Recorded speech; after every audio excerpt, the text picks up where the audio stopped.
on a une jeunesse qui non seulement ne reçoit pas autant et qui est confrontée à une rupture d'égalité dans l'accès à des moyens de l'État, mais également aussi, elle bénéficie moins de soutien de bénévoles, puisque aujourd'hui, vous savez, les gens qui interviennent par l'associatif, ce sont des CSP+ à la retraite, ce sont des étudiants qui sont très peu présents dans nos territoires. Et donc, on s'est engagé avec une équipe de jeunes professeurs, et je me suis installé dans l'Aisne, dans l'une des villes les plus pauvres de France, à La Fère. Vous avez 50% de chômage des jeunes, 40% de décrochage scolaire.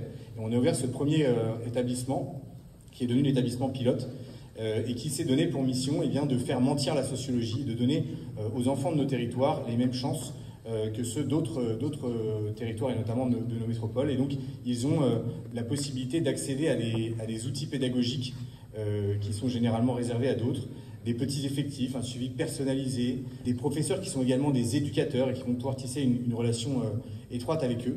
Et ces outils-là, ils commencent à produire des résultats. Et si je devais retenir un seul chiffre, c'est celui de nos résultats au brevet. Nos élèves qui appartiennent aux 10% les plus défavorisés, et qui ont les IPS, les 10% les plus faibles, ils ont depuis 3 ans, aux épreuves écrites du brevet, les mêmes notes que les 10% les plus favorisés.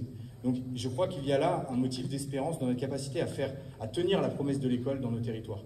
Nous essayons de faire à notre mesure, c'est d'être de petits laboratoires de la République, en tout cas de l'école de la République. Voilà. Je vous remercie de votre attention. Merci beaucoup. Merci beaucoup d'avoir Jean-Baptiste Moyac.